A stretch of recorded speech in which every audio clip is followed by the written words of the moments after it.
Well, good afternoon. So it is later than I normally get in the garden because this week I am actually back at work after maternity leave. So I'm just trying to snatch little moments where I can to get out in the garden, which now that I'm back at work, the time I've got is even more reduced. But I finished for the day, so I thought I would get out here and show you what the garden is looking like. So we live in southeast Queensland, Australia, and right now it is the 31st of January, and it is obviously therefore smack bang in the middle of summer, and the garden looks pretty terrible. So between the heat that we have had, as well as the relentless rain that December and January has brought, things got a bit wild. Things are looking very, very uncared for, and it's just not great. But I'm going to show you what it looks like anyway, because you know, this is what happens. You get to this time of year and the garden gets away from you, and then things start to cool down again and we'll be able to get on top of it again, hopefully. I've been just trying to get some weeding done here and there where I can, and basically I'm waiting for things to cool down before I start on the next round of vegetable crops. But let's go bed by bed in the veggie garden and show you what things are looking like, and then we might head down and have a look at the orchard as well. Firstly, I'm just going to pan around and show you what overall the space is looking like, because it gives you a pretty good picture of how rough things are. As you can see, we have just lots and lots of growth. The pumpkins have finally taken over that area, which is actually what I wanted them to do. But then we have growth from the vegetables that we wanted, but also just so many weeds. So that's what we're working with. Here at the start of the vegetable garden, we have the Mr. Stacky planter with strawberries in it. And look, the strawberries are still alive, so that's a plus. We've actually had some pups that have been formed, and this is the only one that I've actually, you can see where it started, and I've stuck it in the ground down here, and it, by the feel of it, it's actually rooted. So I need to do that with all of these other ones as well, because we can be getting strawberries from them next year. So they're alive, that's great. That's a project for next year. Oh, well, sorry, not next year, soon, to get all these pups, and also to fill all these up because they've all compressed down and need new soil. Then in bed number 1, I have a zucchini that just won't die, but it won't give me anything. So you can see something is really eating it. And it is continually producing little fruits down there, but none of them are coming to, oh, there's the guy that's eating them, I guess. But none of the fruits are actually coming to any sort of maturity. They're just withering and dying. So I have no plans for this bed at this stage, so I just let it do its thing, and hopefully by giving it like this trap crop, it's keeping them away from my other zucchinis. Although, as you'll see soon, I'm not getting anything from them either.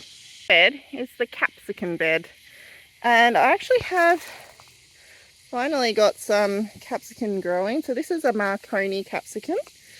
I'll probably pick a couple of these soon. Some of them are getting stung by the Queensland fruit fly, like this one. So they get stung by the fruit fly and then they just rot. So that's unfortunate. Really, I should have had all of these fruit netted by the really, really fine nets to stop the fruit fly, but I just haven't been down here and done it. But I might actually grab some of these today and we can just eat them as green ones. What are these? The jalapenos really have struggled. They produced to begin with, and then they just got eaten by the rats, and now they have done nothing. Same with these Chinese giant capsicums. They got destroyed by the rat and nothing more has happened. These capsicums at the end, which are your California Wonder, have actually started producing some more capsicums. Again, I've had some of them that are stung by the fruit fly, and they're just also not growing very big at the moment. I think the conditions have just been really, really hard for them. But again, I might pick these ones that are looking okay and take them up to the house. In our tall black pot that we have here, we have all the leeks, which, I mean, they're still alive, so that's something, right?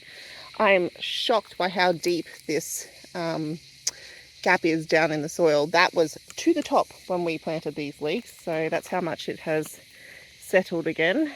So no doubt when these come out, I will be filling this up again. One day it will stop settling quite so much. Next bed is the start of where it gets really, really wild. So the other ones are kind of just like muddling along, but now we get into wild territory. So I have 3 tomatoes that I planted, oh, it's got to be like 2 months ago. They really haven't done anything, but maybe they've just started to slightly get bigger. So maybe we'll get some autumn tomatoes out of these ones. These are just Romas. And then behind it we have the wall of snake beans and a tromboncino on top. So these snake beans, they are producing like crazy, like lots and lots of snake beans, and I have been picking them. Not consistent enough with the picking though. As you can see, we've got lots that have gone to seed. So I've got to figure out if I can use the dried beans for anything. The other thing that's been happening is we're getting a lot of pest pressure on them. Like this one is just covered in aphids by the looks of it, which is crazy. So I'm just going to leave that and it can do its thing. And then we've also been having some sort of fungus or something growing on some of them. So I haven't been picking those ones that look a bit funky. But I've got lots in here that I could be picking today. So hopefully I can get those off here. Final bed, we have lots and lots of sweet potato, which all of the leaves are getting destroyed by something. But hopefully, oh, probably that grasshopper that's there. But hopefully the tubers are growing underneath the ground. I actually trimmed all the greenery that was overflowing back in the last video, I think it was, to try and promote growth of the tubers rather than the leafy greens. And then we have the tromboncino growing up here. This is the one we redirected in the last video, and it's looking a little bit sad down here, but the growth on top is fine. So it comes all the way up here and then it goes across the trellis, comes along here. We have a fruit here, so we'll see whether this one actually develops or not, and then goes up here and around. So now it is also living on top of my cucumber. So we'll just leave it and see what happens. At this stage I'm very much in a let's just leave it, see what happens, whatever we get, and we'll just try again for the next season. Gardening, especially for a beginner like me, is very much a process of try it, see how you go, and learn from it. So this has been an interesting year for me. I don't think I've gotten much out of the garden, but I've learned a lot. So, last thing on this trellis is the cucumber that I mentioned, which is the Redlands white cucumber, one that we really, really like. And I'm excited to see some baby cucumbers on it. So again, the vine doesn't look great down the bottom here, but when you get up here, you can see we've got a few baby cucumbers starting. So that is great. Hopefully they will develop soon and we'll be eating cucumbers again. So from our last of the raised beds, we had some pumpkins planted in here, and the idea was that they were going to spill out and then they were going to fill in this area here, which appears to be happening quite well now. What I don't seem to be able to find is actually any baby pumpkins. I'm not sure if it's a case of the plant just hasn't produced any pumpkins as of yet, or if they're getting eaten by something as they're developing, or what, I don't know. But we have a very glorious pumpkin vine growing, but as of yet, no fruit. Down in this in-ground area, you can see we still have quite a few zucchini plants growing. I have had a really small amount of zucchinis off this.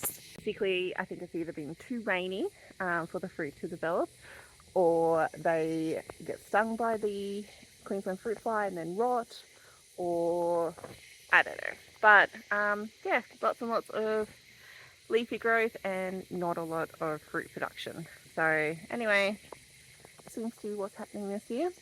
The other thing that's in here is the rosella plants, and they're actually growing quite well. There seems to have been quite a jump in growth in the last even week or so.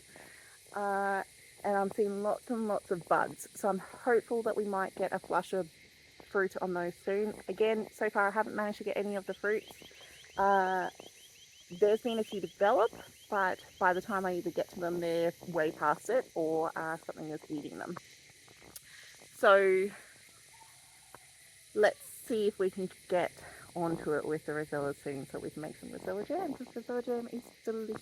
Here you can see the plants. So this one's not very big yet, but then these ones down here are actually starting to get to quite a good size, and they are putting on lots of buds there. We've had, you know, flowers like that one down there that's developed the fruit. I'm pretty sure that one is too past it to actually pick now, but I'm not 100% sure because I've never actually grown them before.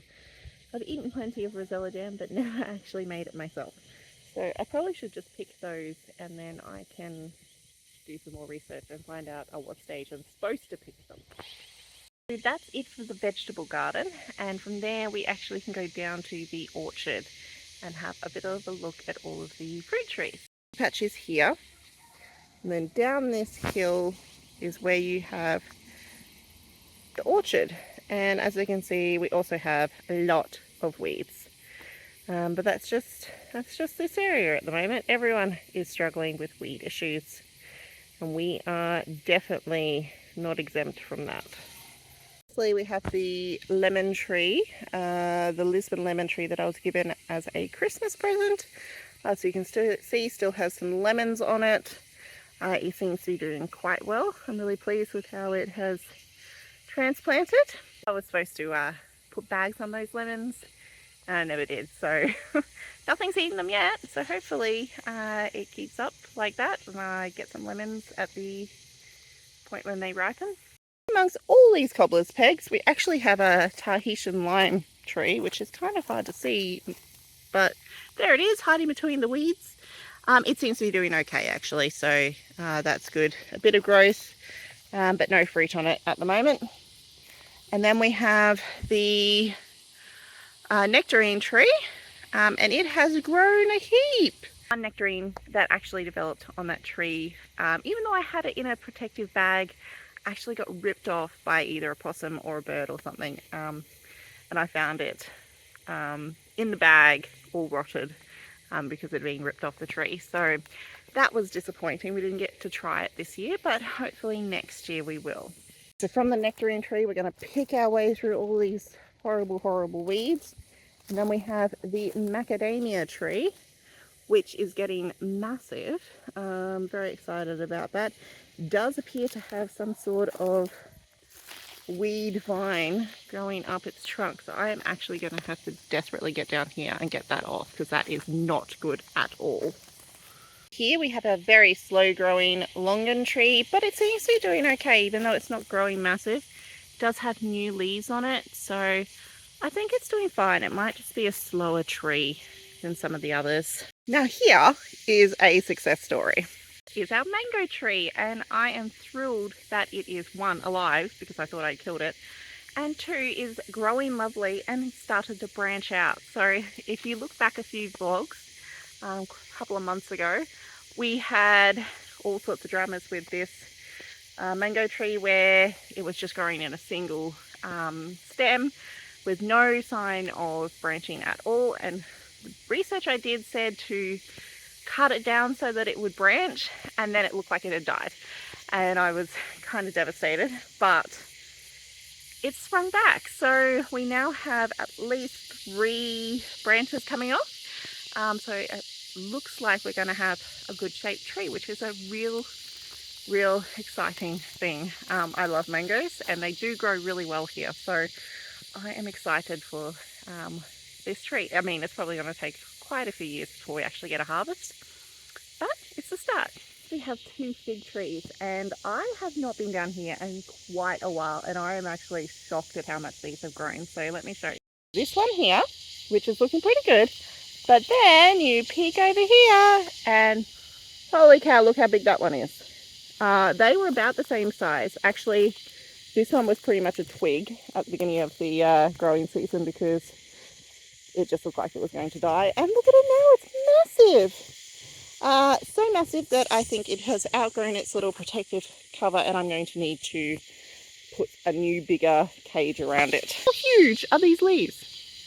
But that is very exciting. I love figs, so I'm excited to see these growing. Speaking of things getting a little bit wild, here we have the dragon fruit, and yeah, it's taken off as well, and it's gone a little bit crazy. So I'm gonna have to do some research and figure out how you're actually supposed to like look after these guys. And this is a cutting, and I kind of just stuck it in the ground and let it go.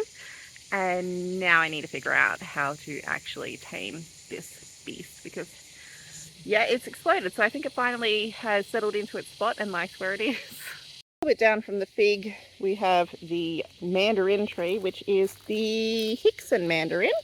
And it is alive and it is growing. So that is about all that we can ask from it at the moment. Really neglected this orchard while I was pregnant last year and having a baby. And a lot of things really suffered, and I lost quite a few of my trees, and I'm just pleased to see anything that has made it through that and is starting to not only recover but also improve, like grow and thrive. So that is great. I will figure out how I'm supposed to look after that too, because I'm new to all of this fruit tree care. I know there is a regime of, you know, pruning and things that you're supposed to do, so I'll have to learn all about that. We have 2 things left to look at. One is another mandarin that is actually no longer a mandarin. It was supposed to be a different variety, and when it re-sprouted from the dead stick that had, you know, got through the last season, it does appear to have gone back to its root stock.